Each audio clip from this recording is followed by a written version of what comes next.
Do you ever have students in your classroom that will never participate in anything without complaining? How many second chances do we give them? Do we ever give up on them? Substitute Teachers Lounge.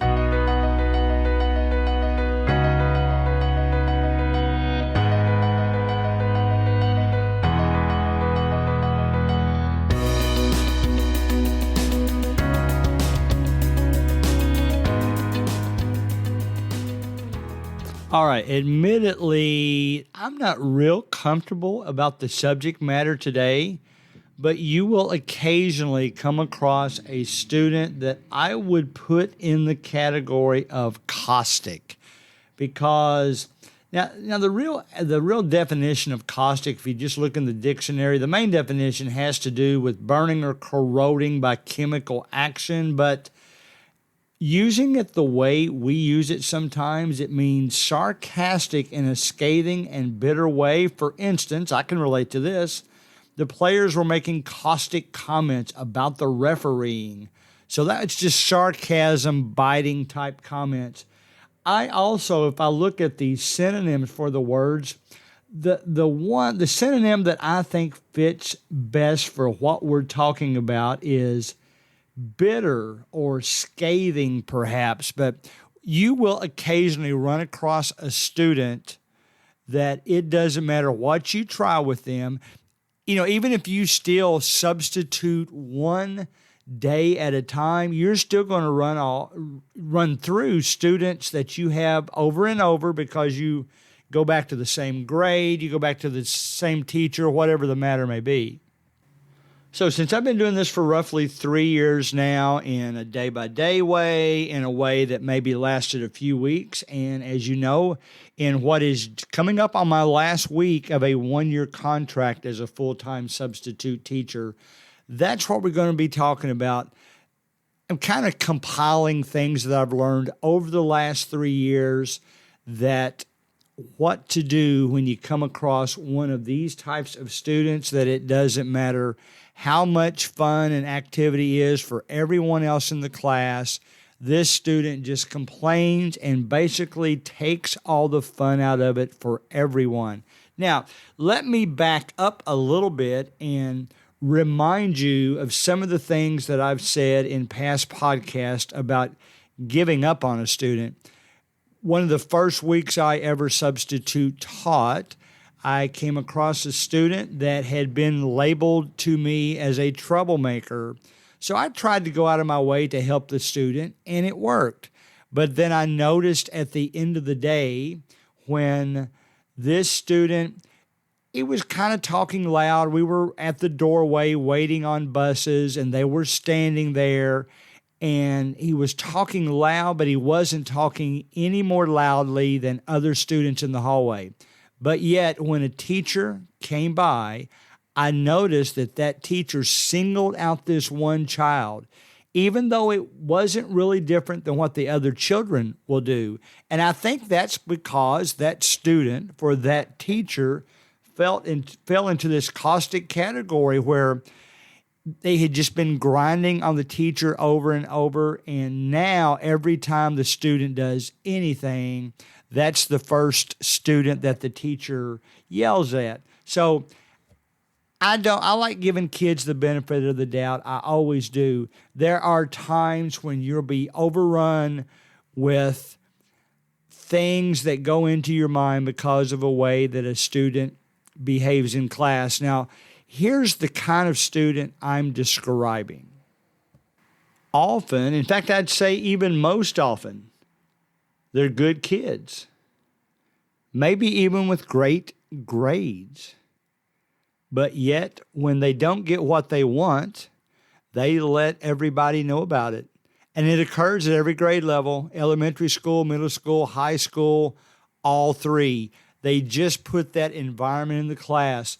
A lot of it rubs some of the other students the wrong way, to the point of, I've seen it happen, that those other students actually end up requesting being transferred out of the class just because they can't concentrate, or they can't overcome it, or they get tired of the sarcastic remarks that are yelled across the classroom, even though they're jokingly made, not truthful. It still just grinds on them so much that it turns them off in the classroom. Now, there's things we can do. Do we want to give these students second chances? Of course we do. Do we want to continue to give them second chances over and over? Of course we do. That's how I feel about it. In fact, the ones that I've had to deal with,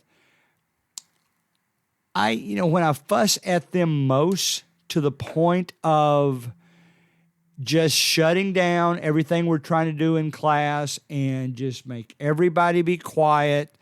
Even from when I was in school myself, I never liked the fact that teachers punished a whole class for the action of one or two. Sometimes I do it because I think it provides some self-discipline. It allows the students, the pressure of the students and what this one student is causing happen to the rest of the class.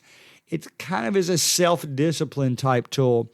I've even on occasion, when the student knew I was frustrated with the way they were acting, I'd just walk out the classroom door for a few minutes. And I could hear conversation in the classroom where the students were trying to convince the troublemaker, so to speak, to straighten up, to understand what's going on, to be respectful of their other students. And I'll be honest, I think sometimes when that comes from other students rather than from the teacher, it may mean even more. Now, let me see if you've run across this. And this seems to especially happen on what I call the fun days, where maybe you're still teaching, but maybe, say with math, you're doing a Kahoot. You might be pulling up some Jeopardy. You might be pulling up a project on paper that is, while you're doing math, it's actually to solve a problem. Maybe you have an escape room. And this is the kind of student that would just complain about it all the time. Takes all the fun out of it for the other students. You try to convince them otherwise. They don't get it to do it their way, so they're upset. That's also the kind of student that even when you reward students, say with candy or, I don't know, dress down days, whatever the case may be, the student never really says thank you. In fact, the student always complains about why don't they get more. In fact, if you're not careful and you don't hide your stash of goodies, that's the student you will find out just going in and helping themselves. Now, are they good kids? Yes, they are. In fact, some of these same students that I'm talking about, when I'm with them one-on-one, have some very meaningful discussions with them about what's going on in their lives, what's going on in their extracurricular activities with the school, what they wish they had done better at on their grades, what they need help in. But yet, when you get them in that environment, maybe it's a little of a show-offy thing. They think it makes them appear tougher when they act that way. But nevertheless, they fall into that category that they're really difficult to deal with. Now, discipline-wise, here's what I have found works decent. Doesn't work every time, but works decently. If you're trying an activity that isn't going well, instead of just centering on that one student, say, guys, this just isn't working. We're going to try something more structured, more traditional. And even though you haven't punished that student per se, the rest of the students really know what's going on. And maybe they'll provide some pressure to help that student realize, listen, we want to do this. We're not really crazy about how you're acting. Maybe that'll work. That's one of the things you can do. Now, I've run across a class in past years that it's almost the whole class falls into this caustic category. And I'll use the book definition, sarcasm.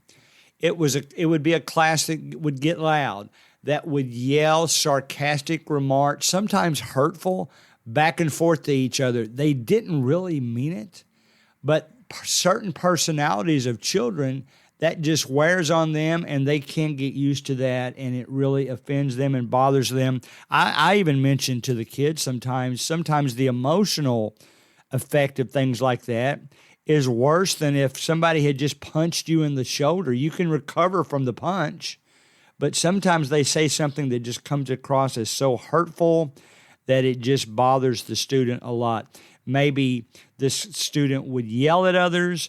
Maybe they would make sarcastic remarks like, "You're stupid." Maybe they'll make remarks about how I'm smarter than you. You don't know how to do this.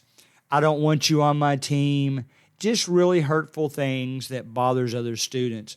Those are the types of things that I have occasionally had to deal with. Now, when it's a whole bunch of them in one class, let me throw this theory at you. It seems to me that at a lot of schools I've been to, they tend to put these types of students together. Now, I understand maybe that's the best thing to do. Maybe it's not. I think on one hand, well, at least if they're all like that, they're all disrupting each other together. At the same time, I'm thinking, all right, if we spread them out, a few in each class, well, maybe the good behavior of the other students will help this student. I personally lean towards the second. I don't know about you, but more times than not, I see schools where it seems like the more caustic students are in the same classroom. And a lot of times they'll share insults. A lot of times, students that claim to be best friends, they go at each other all the time. Now, I know a lot of it's like the brotherly, sisterly thing. You will treat your brother or sister rudely sometimes just because they're your brother or sister, but yet at the same time, if anybody else picks on them, you're the first to come to the rescue. That's what we're talking about. So a lot of times we have whole classrooms of students like this. It makes it very difficult to deal with. They're all yelling at the same time. I've had classes that I finally just had to completely have them shut up for a while, and if anybody talked, I added 5 more minutes to the amount of time they had to be quiet. That tends to work fairly well because then they will be quiet too. Maybe you take away their outside privileges. Maybe you do something along that line. But again, those are the types of students we're talking about. Now, discipline-wise, there will come a time when you'll have to discipline. I've been pushed to the limit with some of these students. You know, it's kind of, funny is the wrong word, but it's kind of comical, I guess, because the same students that I finally got fed up with, especially if they either did something on purpose right after I told them not to, or refused to do something that I insisted they do, I would march them down to the office, and the principal would handle them. But you know what's funny? Those same students, maybe even the next day, would walk up to me just like nothing happened, and that's the way I would prefer it, and we'll have our normal conversation. They'll still tell me how they enjoy having me as a teacher. Now, I have 2 choices in that kind of environment. And unfortunately, I've seen some teachers make what I think is the wrong choice. When you have a student that pushes you to the limit that way, a lot of teachers I see, they don't really get over it. They will always treat that child in the same way. Whereas I think even after you discipline a child, if you still let them know that you want to be somebody that they can come up to and talk to all the time, that I think that goes a long way. I've even had a student punch somebody else in the shoulder, so I had to march them to the office. They were disciplined. They were moved out of the class, but yet when they still see me in the hallway, they talk to me like they still enjoy my class more than any they've ever had, and they understand. Most of the time, when I've marched students down the hall for getting physical, given the situation, of course, if they're still keyed up, you have to be careful what you say. But given the situation, if I'll try to calm them down even before we get to the office and say things like, why didn't you talk to me first before you let it get physical? Because the instant you let it be physical, then that's the time when I have to walk you to the office. So they tend to understand that. They know that Mr. Collins is somebody they can always talk to. You try to be a little bit sympathetic as to home life. I've had this conversation with teachers over and over where a lot of times you just never know what kind of environment the child has to live in. You want to be sympathetic to that. I hear often that sometimes I might be a figure that they're not otherwise getting in their household. That's not true of everyone, of course. I'm sure that's the minority, but you still want to be there for them. In a way, you want to give them the benefit of the doubt and be understanding, but you can't let them run the whole classroom. So those are the kind of students we're talking about. So discipline, it might get to the point where you have to make an office visit every now and then. It might get to the point where instead of doing a fun activity in classroom, you make that student do a regular not hard work, but work on a traditional piece of paper that they tend not to enjoy anymore like we did back in the old days. They'd rather do it through electronic methods and that type of thing. There's ways to do it. But what I want to talk about a little bit now is, do you ever give up on that student? I want to say no. I do. I will tell you this. I have told students that I think I've given you every possible chance to change. And while I don't want to give up on you, it's time for you to realize that there's nothing else I can do about your attitude. And if you're not going to improve, I'm going to stop trying. I will just come in and make the class as traditional as possible. Maybe move students apart so they can't talk to their best friends until they get their work done. Maybe something along those lines. I personally like to listen to music when I do my work. I let kids do that in the classroom often as well, but that's a good deterrent.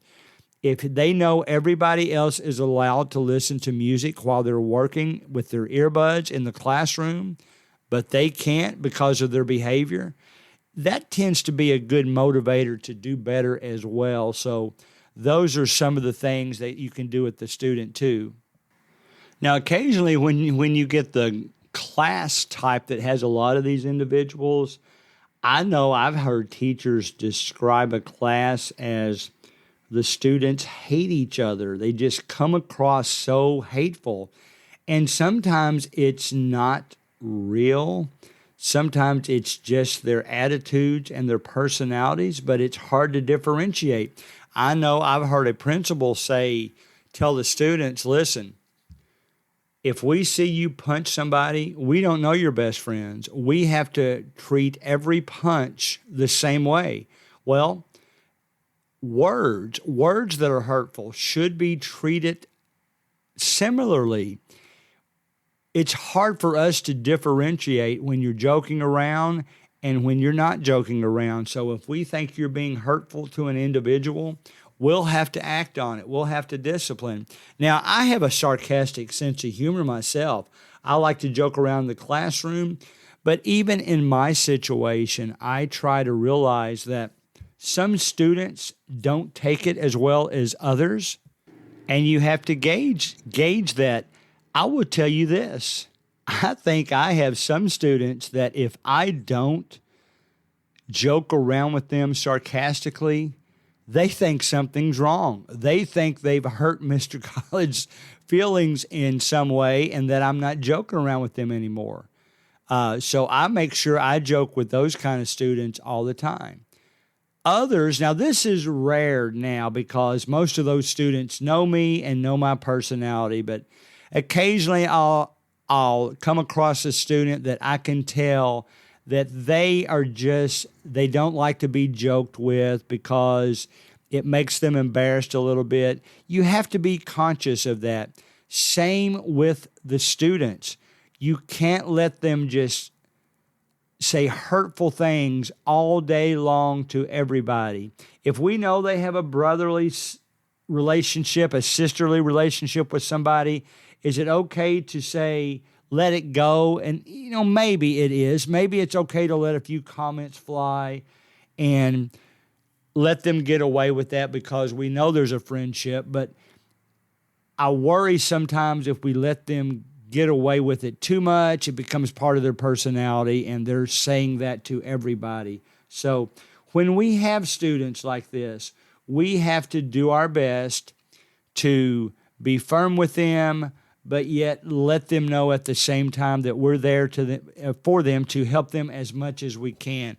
So we are occasionally going to have these students in our classroom. I'm not even going to use that word that's in the title anymore because even that word's kind of hurtful sometimes. It's a strong word to use, but it is the word used for sarcasm made in a derogatory way. So there's going to be students out there that give us trouble like that sometimes. So be aware of those kind of students.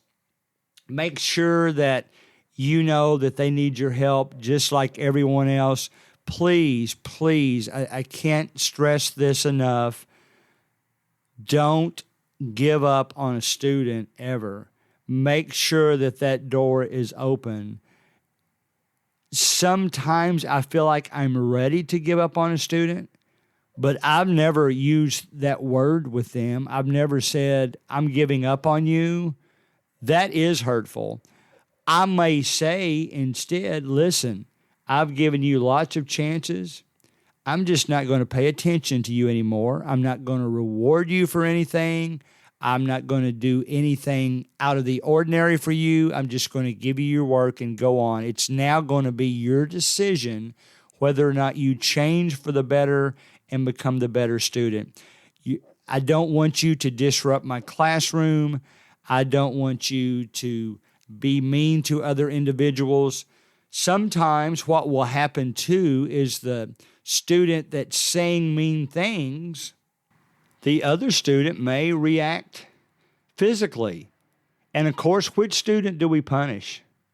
We're probably going to punish the one that made some kind of physical punch or something like that.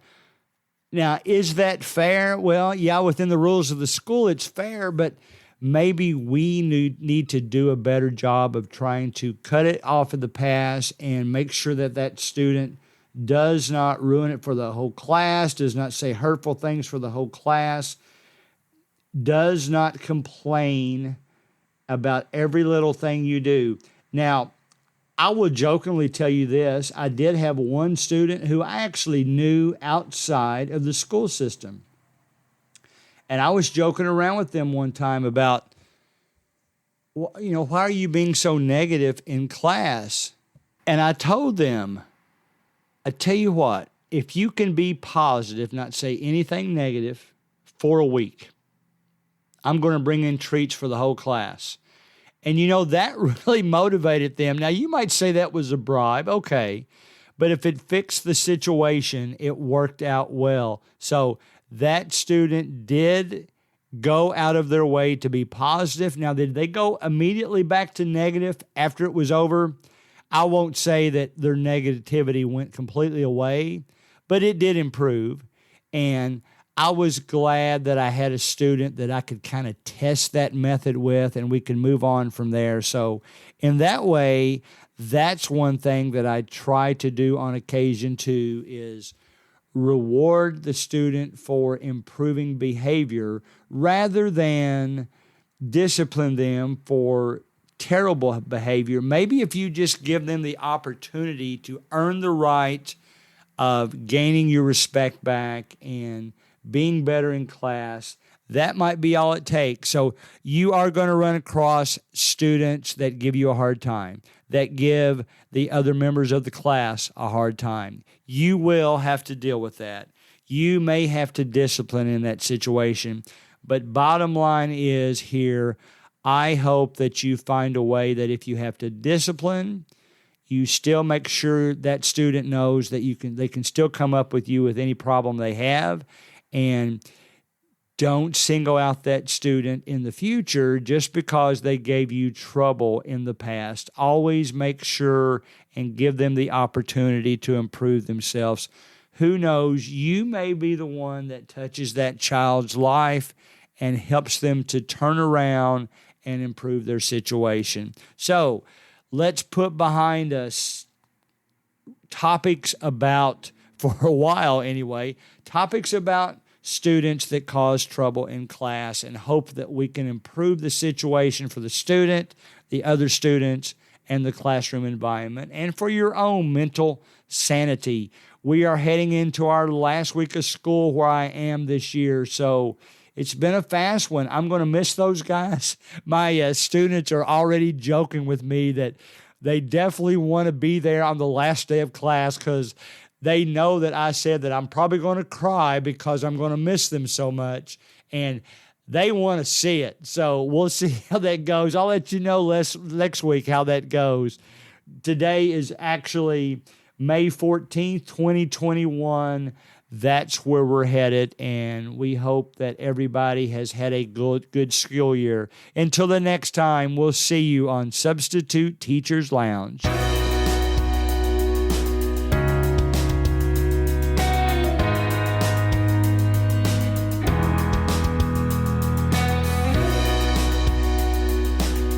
Music provided by Ben Sound.